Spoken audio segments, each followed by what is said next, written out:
Hello, my convicts and convict catchers. This is Alec of Convict, bringing you guys and gals, yes, another video. So today in the video, I wanted to talk a little bit about this, the Netduma R2 gaming router. As you all know, or if you don't know, I did order the R3 and it is coming tomorrow. I've just been notified by DHL it should be coming tomorrow at some point, excuse me. So we will be getting the predecessor or the upgrade to this particular router. So we'll unbox that. Will be an unboxing tomorrow that we'll do. I'll probably do it with my mobile phone with my little mic I attached myself that I got from Temu. Thanks, Temu. Salute to you. But yeah, we're going to do that tomorrow when it comes. I don't know what time it will come through. But yeah, this is the Netduma R2. As you can see, it is missing an antenna. One of the antennas did break on it. I don't know why either, because I look after everything I buy and I keep it all in pristine condition, especially the boxes. As I could get easily boxes. I'm not going to get it right now, but get boxes from upstairs and you'll see them in pristine condition. But for some weird reason, I always had a bit of a caveat. Now, I want to warn you, foremost, I am probably one of the most brutally honest kind of person. I'm not someone who makes up stuff, that talks crap, that makes up crap, or anything of that. If I think something needs to be said, I will say it. And you can quote me on that. So we're going to get into this a little bit regarding this, and then obviously discuss about the Netduma R3 when it comes out, when we get it tomorrow. Now, I won't say I go in something and just say it's garbage and stuff like that. I like to give what's called constructive feedback. So I'm honest about what I'm talking about, and I'll tell them about the weak points or the problems with the device. But I'll just say, you know, if they can fix that problem, then, you know, more to them. That means that my score, whatever my score would obviously be higher if they fix those certain problems, so on and so forth. So, yeah. So, the Netduma R2, what do I think of it? I actually thought it was a pretty decent router. I wouldn't say it's probably one of the best. It had a lot of little quirks with it over the years, but obviously the gang at Netduma, Fraser and the gang, or Fraser and the gang, worked hard, obviously committed to updating this router and stuff and trying to keep it on top and fix the bugs and stuff, and they had obviously very passionate people behind the group that do help them out and obviously do a lot of the testing of the router and stuff. I actually got to have the pleasure of doing some testing for the software that was going to become the R3 or the OS4 that's coming tomorrow. And that we got to test it a little bit and kind of try it out. It was very, very buggy and there was a lot of problems, but obviously during testing time, they're not looking to finalize anything. This kind of like we had to go to like a separate website, and the website will pop up and you would do your sort of little tweaks and stuff there, and that's what would kind of work. They took away the QoS portion on the router as well with that update, so you couldn't use the QoS like you could do on the other ones. But you had like a separate page that you could go to, and you could actually do a lot of running and testing and stuff and things like that on there. And then obviously people will go to the forum, the Netduma forum, which I'll link in the description below. If you join there, especially if you get in a Netduma, you can see all the forums about what people talk about, and you know, if there's anything that they feel needs to be fixed or anything that they want to warn in regards to issues, problems, and all that good stuff, then obviously they can do that there as well. And you can get a bit more information about it, and obviously get your firmware updates from there, and so on and so forth.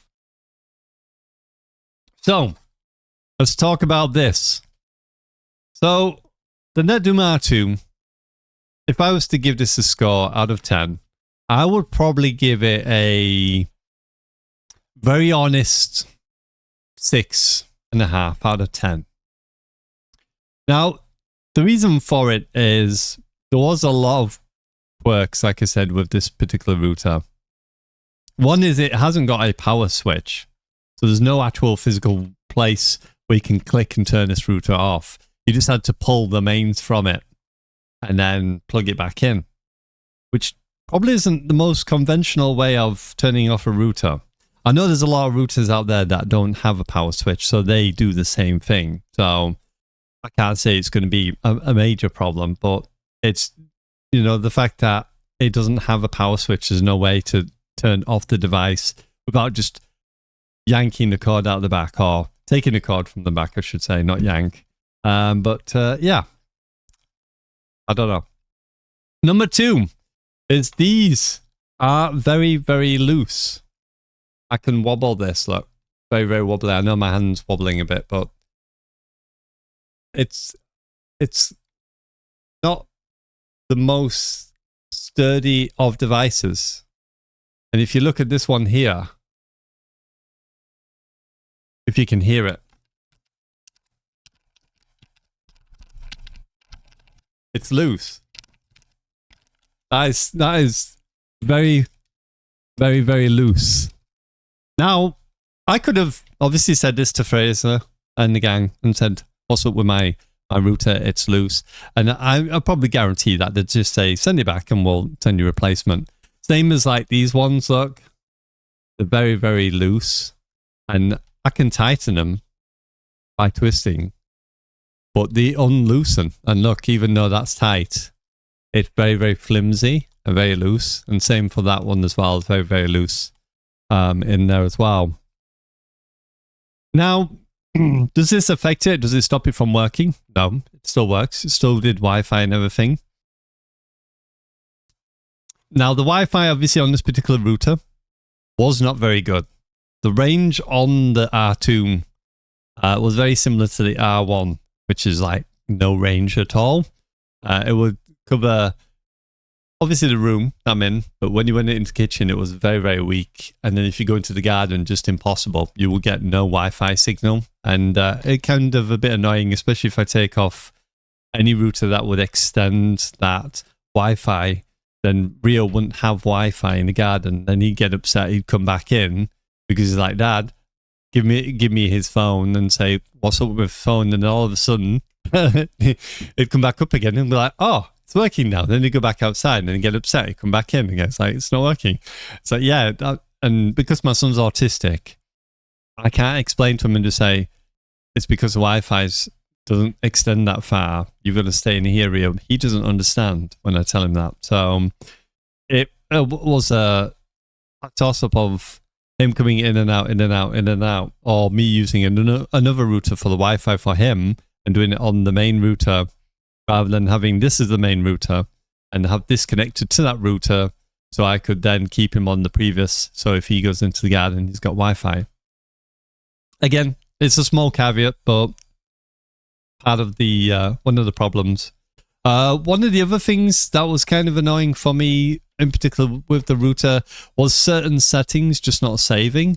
You get the flower petal, and the flower petal, you go to it and you would move and you go to gaming or live streaming or whatever. That had a big issue where it would just, I don't know, it was really weird. It would just not work correctly for some weird reason. You would change it and it wouldn't stay. It would revert itself.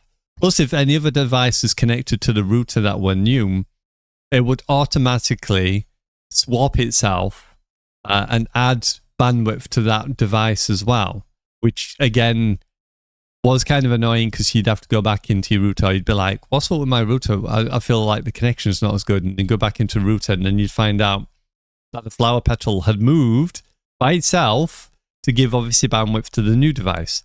And it's like, I wish it didn't do that. I wish I could just put it to where I wanted it, saved it, and it's stuck like that unless I physically go into the router and change it myself.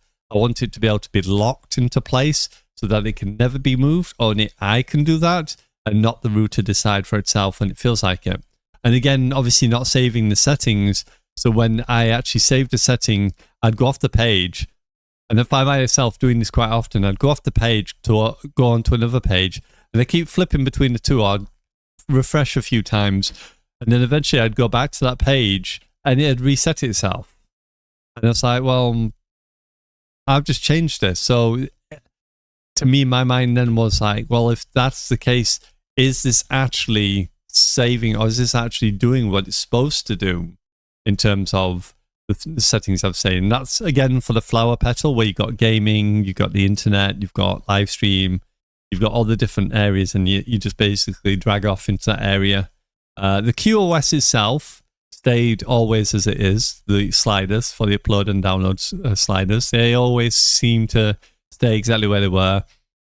So then I did have a problem with it was mainly the flower petal. That seemed to be the issue, or what they call the flower petal, where you would drag off how much bandwidth you want to give to each application rather than device. So you could pick how much you want to give to gaming, how much you want to give to YouTube, how much you want to give to live streaming, how much you want to give to web, and so on and so forth, or work from home, all those different areas that you get where you can drag off to. That was a big problem on the Netduma, which is one of the biggest issues. But myself, I just kind of put up with it, but obviously it was a bit of a bugbearer when it's constantly resetting that option, and then you go back into it and going, well, what's going on with this? Why is it not doing what I ask it to? It's kind of weird. So yeah, other than that, I'm just trying to think if there was anything else. Excuse Rio, he's jumping up and downstairs. His mum's home today, so he's upstairs at the moment, which is why I'm doing this video. I'm just trying to think if there was anything else I could think of in my brain that was a problem. I don't think there was. It'll probably come back to me eventually, and I'll end up having to add it in the comments. If I do think of anything, I will add it in the comments if there's anything else. But other than that, I can't think of anything else that was a problem as such. No, I can't think of anything. So, yeah. So, other than that, it was pretty solid. It did what I wanted it to do. The only other thing I would kind of hit on a little bit is I watched another YouTuber, Salute, who has actually come back recently and has been doing videos. And he mentioned about the QoS portion of these particular type of routers, and the fact that what happens to the router is it takes away, you have to take away bandwidth or download and upload speed in order for this to work. And the amount or the percentage that the Netdumas would take away from gaming and stuff was a bit much. So you was lowering your download and upload speeds a lot in order to utilize the benefits of obviously the Netduma.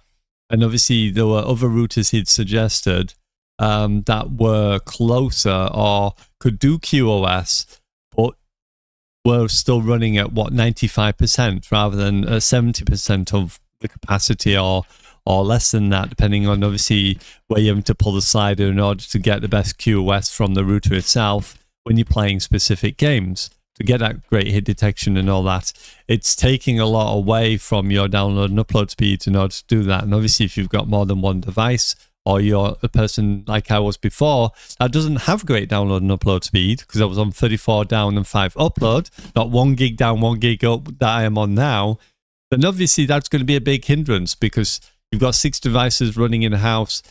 It's soon going to eat up all that bandwidth, and then obviously you're going to struggle going on, obviously, to utilize something like a QoS feature on the device like this, because it's taken away so much from the actual device itself, which, you know, isn't ideal.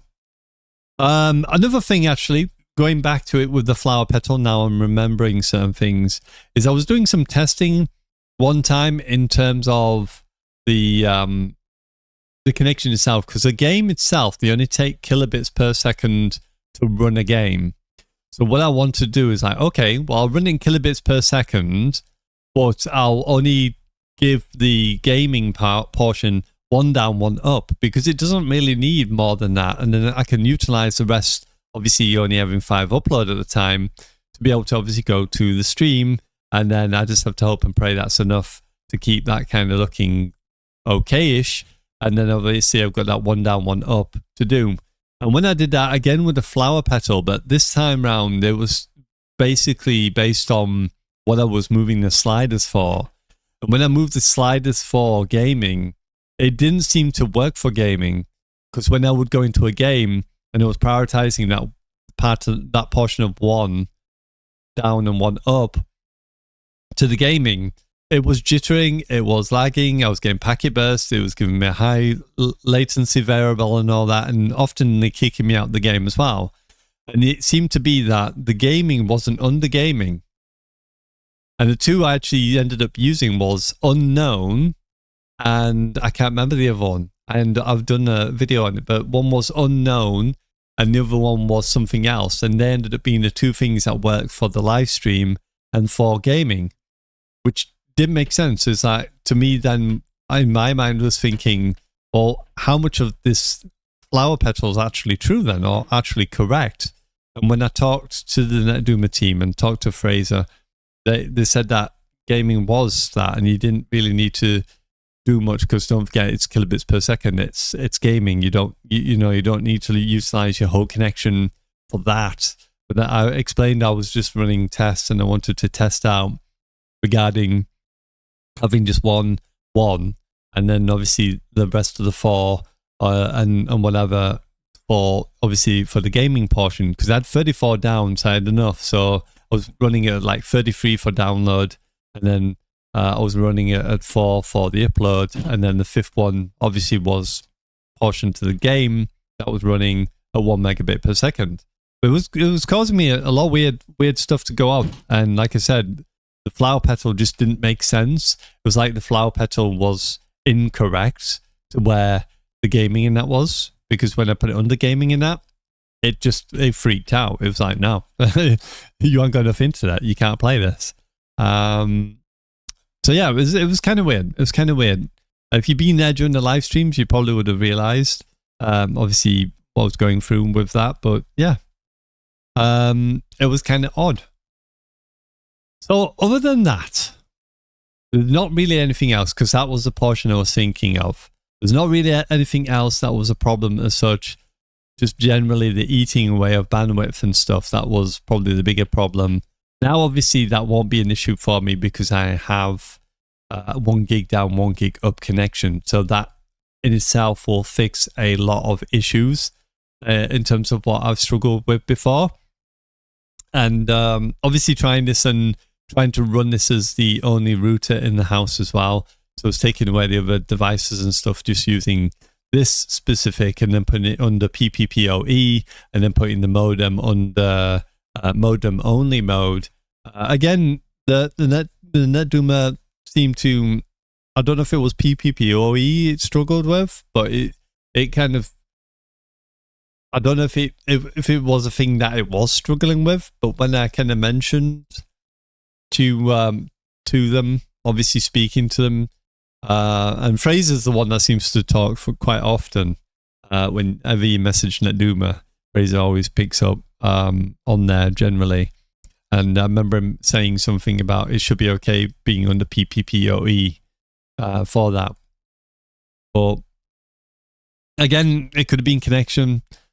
And on the other side, obviously, it seemed to struggle with what it was trying to do. So yeah. But that's it. That's more or less all I want to talk about today in regards to the R2. So tomorrow we do get the R3 at some point from DHL, I've just mentioned before. Now we'll unbox it, we'll check it out, we'll have a look at it and that. I have actually recently got my Asus, my AX82U as it's called, the Asus, the DSL one from before. I've actually got it working now. It's actually working, and I've actually got it running on my computer, so I can actually utilize the Asus. I can even show you actually while I'm here. Let me get rid of dock so he doesn't pop up.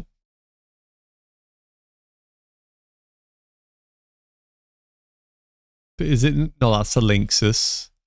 It's I forgot what it is now.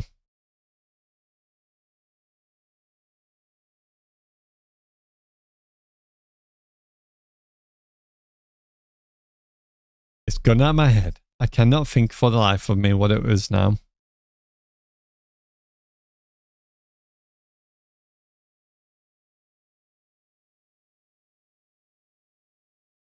Is it that one?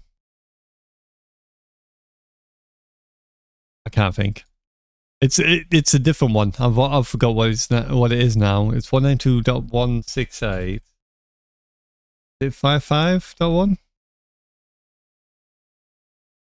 I can't remember. Somewhere weird. Anyway, doesn't matter. Doesn't matter. Ignore me. But yeah, we've got the Asus here working now. So the Asus is running, and it's actually been doing very well. It's got the AI portion on at the moment. I've been testing out, and it's actually been doing very well. I actually got a Juggernaut again today, and I got a Juggernaut the first time I actually plugged the Asus router in. The first day I plugged it in, either yesterday or the day before. Absolutely insane. Got a Juggernaut. So I've been doing very well with it all. And it's been absolutely insane. So the Asus is doing very well at the moment. So I'm pretty proud and happy with the connection and everything and how that's running. Right, well, I'm going to go because Rio's here and he wants his phone. So I've just taken his phone off for him for a moment. So there you go. That's my honest review of the R2, how that was running so far. So yeah, I give it about around 6.5 out of 10. They did work very hard on the router. I think the only caveat or the only thing that did put me off a little bit was the fact that the R2's not really been out that long. This has not really been out that long. And then to replace it now with the R3, which I felt like it, was it a bit too soon? Because R1, I think we had for quite a long time before they brought the one. So, yeah. 2 minutes. Anyway, I'm going to go because he wants his phone. But I just thought I'd show you and give you an honest review of what I think of it. I think it's a pretty cool router and all that. They did a very good job of obviously working to try and update it and keep you up to date and stuff. It's a bit lackluster, obviously, the fact that they've gone from the R2 and jumped straight to the R3. And we didn't quite know about it. It's just like, surprise, there's another one. And obviously in these times at the moment with prices, it's pretty expensive. Pretty expensive, and especially if you don't get the pre-order now, it's going to be £200 odd in the future. So just be aware, if you are looking to get an R3, the new router, you want to get it quick, because if you don't, then you're going to be waiting a very long time, or you're going to be paying a lot more for the router, I should say, of £200 odd once it changes. So just be aware. So we'll check it out. We'll do the review tomorrow. We'll have a look. But yeah, I'd stand around about 6.5 or 5, 5.5, 6.5 out of 10. But like I said, the device itself, not too bad. It was a little bit sharp as well, but the fact that the antennas were a bit wobbly, some of the fittings were loose in the device as well. It was kind of odd. And the antennas seem to loosen very easily as well, which is kind of annoying. So they go a bit limp, like a limp spider, which is not good. But this still worked, still did what it needed to do, and still functioned okay. Yeah, we're going. Right, I'm going to go. Hopefully enjoyed. This is my quick little recap review of what I thought of the R2. We'll unbox the R3 tomorrow, and then I'll give you my honest initial impressions of the R3 once it actually goes live. I know I've heard that there is a few issues already with the R3 that might need to be looked at by the gang. Obviously, I'll report to them if I need to report to them and let them know of any issues. But other than that, yeah. So I think if I could ask for anything before we finish off, if I could ask for anything, is number one, I would prefer the router to be slightly overkill. I know sometimes, obviously, there's a budget with devices and you have to cut back on certain things like memory or stuff and things like that. It would be nice to have one that, it's just full balls to the walls kind of issue. So in future, if they ever do upgrade, they don't have to think, oh, well, this is limitation, where it's going to start to limit it and stuff. I would also like one that changes its download and upload speed. The Asus does that at the moment, where it automatically detects your connection and it keeps the connection going up and down, up and down, up and down. So if you're balancing between 1,000, but in an evening you go down to 700, then it would go from 1,000 down to 700 itself. It doesn't need me to go back in and go, why is my internet so crappy now? And, oh, run a speed test. Oh, it needs to be now 700. Oh, no, now I need to go to 800. It'd be nice to have something that detects the connection and keeps it stable. And obviously, see how we go with that. Obviously, they've got the steady ping feature, which is going to be pretty cool to check out and see how that works in order to keeping your ping steady with the same tick rate as the server. Again, it'd be nice if the router could work in a way automatically where it detects what that is, or tries to keep like a special sort of algorithm to try and keep it at the same level so that the server doesn't have to struggle by changing. Obviously, especially for terrible games like Warzone at the moment on 20 odd tick rates, which is insanely bad, but having something that could be a bit more preventative of that, or something that could help the server to maintain the correct capacity, or try to see ahead, look ahead, a bit like lag compensation, and work with that lag compensation to obviously give the player the best experience without the router itself, and without the server losing sync with each other and then causing a lot of issues. So yeah, anyway, hopefully enjoyed it. If you did, don't forget to like, subscribe, hit that notification bell. Also, you can consider joining, if I could put my teeth in. Consider joining for just $1.99, gives you access to emotes, badges, giveaways, and hopefully charity work in the future. I want to also do giveaways for people, even though it doesn't state on there.